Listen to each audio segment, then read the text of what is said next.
Hey, everybody out there on YouTube. This is Story Dude, and I'm here once again to lead you through some of the more interesting and controversial discussions that we have found on the internet today. Starting off with, am I the a-hole for interrupting my son's date so he could pick up his little sister? I am a single father, a 43-year-old man, to two children, Max, 17, and Liza, 8. I usually have Liza in after school clubs so that I'm able to pick her up after work. However, last evening I was given some work that had me working overtime. I did try my best to negotiate out of it, but my manager told me that the assignment was to be completed by that night, so I just did. It was nearing towards 6 p.m., and I just knew I wouldn't be able to make it to Liza, so I called Max and asked him to pick her up. He responded by saying that he couldn't because he was on a date with his girlfriend for their 6th-month anniversary. I told him that I understood that, but I really needed him to get Liza and that I'd make it up to him for interrupting. He just angrily turned off the phone, and I thought that while he was mad at me, he had just decided to pick her up. 30 minutes later, I received a call from Liza's school on where I was because the school was close to closing down and no one was there. Luckily, one of Liza's friends' mother said that they'd drop her off and that was all good.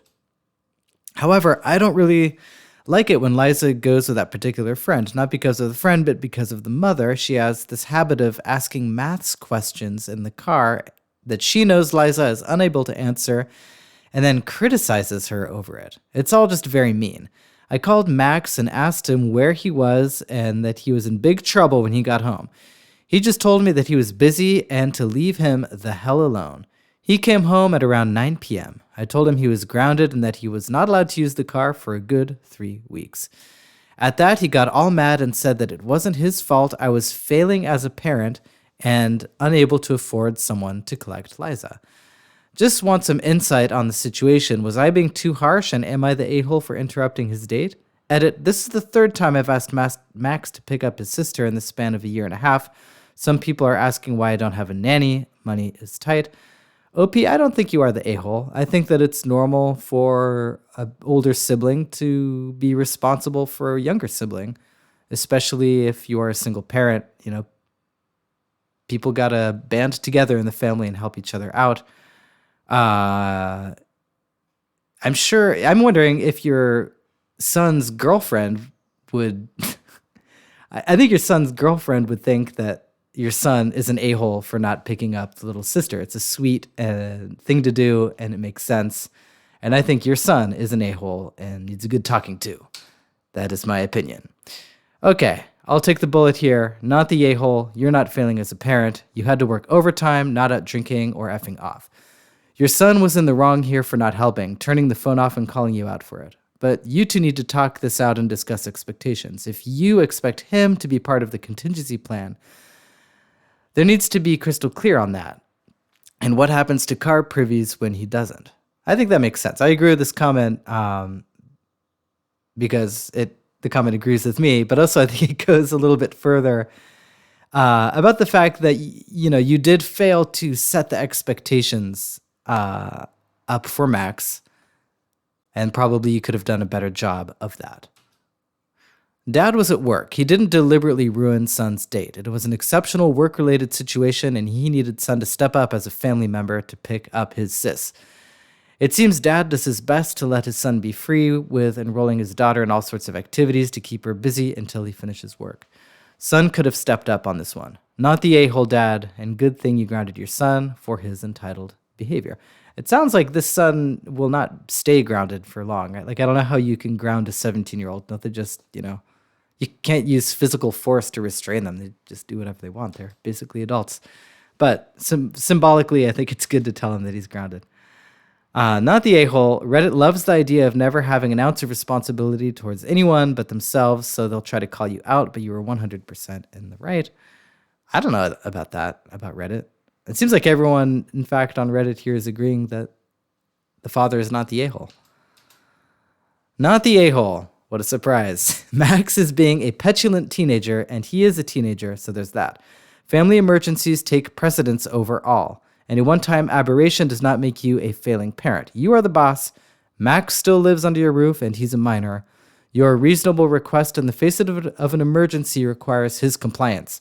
In fact, even if he weren't a minor, as long as he's living under your roof, rent-free, you have the right to demand his compliance in any family emergencies. Yes, for his non-compliance and blatant disrespect, I think a grounding of 3 weeks is appropriate. He doesn't like it. He can have his suitcase waiting by the door at midnight on his 18th birthday. Wow, righteous vengeance. Those are some harsh words. I agree with what I agree with. I don't agree with it. It goes too far. But, I agree with the spirit, not the substance, or the substance, not the spirit. I don't know what I'm trying to say. He interrupted a 6-month anniversary of 2 teenagers that was taking place in the afternoon. It's not as serious as some of y'all are making it out to be. Where are these people who think that OP was the a-hole? I want to read their opinions. I guess my producer did not see fit to show them to me today. Some of you apparently grew up with the luxury of not having to be a team player and help out your family occasionally. My parents provided myself and my siblings with cars/gas money, but the deal was that we occasionally helped out and ran errands for them. Isn't that part of being part of a family unit? Opie said that he barely asks his son to do this. It's not like he's taking advantage of him. Also, if I would have spoken to my parents the way my son did, I would have lost my car so fast, not the a-hole. Yeah. If I'd talking to my parents like that, I would have been dead meat, but I think it's pretty normal to be rude to your parents, as far as I can see that kids who are not allowed to speak up are in the clear minority these days. Is my marriage over? I'm a 31 male, and my wife is a 29-year-old female. My wife and I have been together for about 6 years and married for over 2 years. With that, we have an amazing 2-year-old son. Since our son was born, we hardly ever speak to one another. All texting has stopped. Dinners are quiet. Never talk on the phone. No matter how many topics of conversation I bring up, she hardly responds.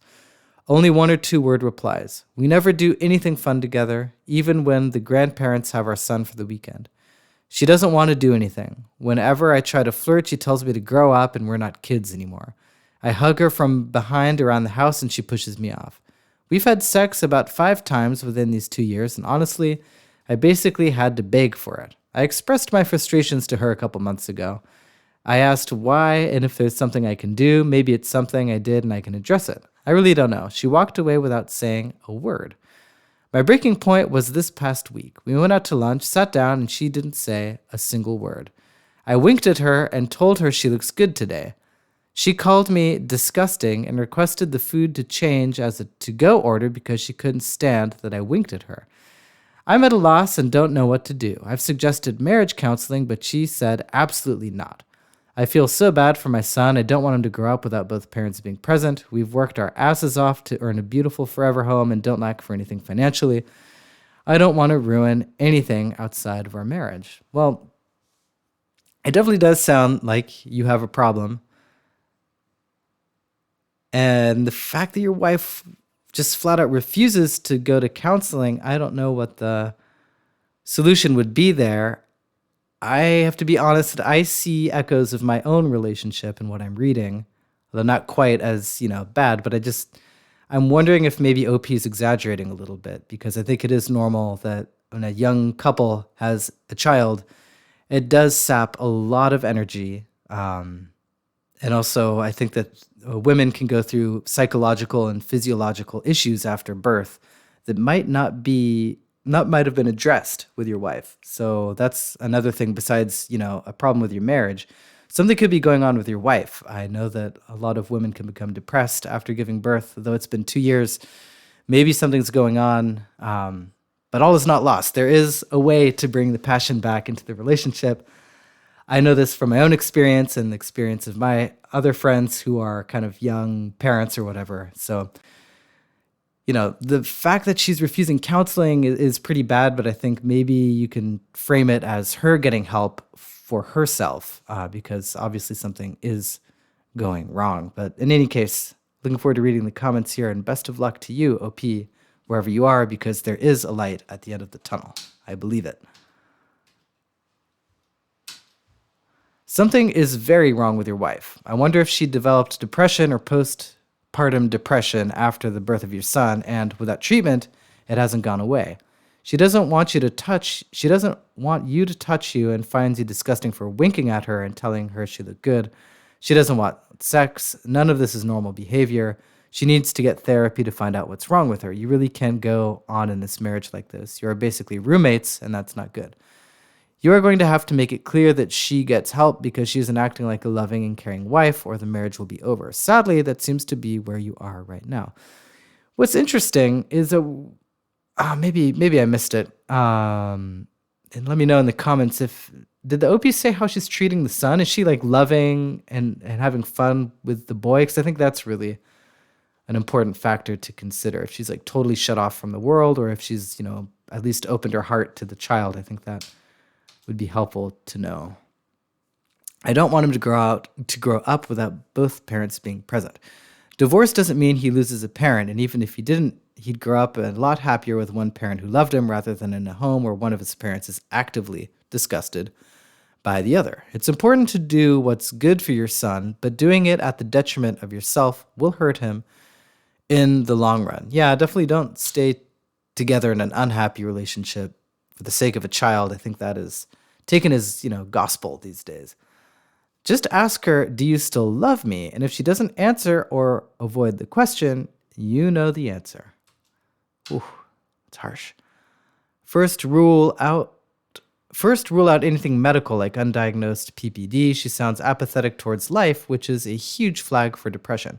Honestly, you may have to stage a bit of an intervention if she's refusing therapy already. If it's nothing medical, then honestly, I usually never suggest going nuclear, but I'd demand marriage counseling or splitting up. Something is very broken here. The problem is it sounds that if he suggests that, she'll just be like, yeah, fine, leave. But it's hard to know, again, from reading. We know so little about the situation, actually. But we do know that there is a family because they mentioned the grandparents. So I think the idea of an intervention is interesting. Before going nuclear is getting, the family involved to some extent. You have to do the ultimatum, counseling or divorce. This is to a point of no return. Again, I disagree with that because you've not tried to get her family involved. The support of the community can do wonders. All right, well, that's been it's kind of a sad one. Hoping the OP will pull through. This has been Story Dude once again.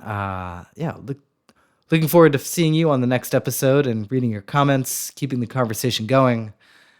Until next time, y'all take care. Bye-bye.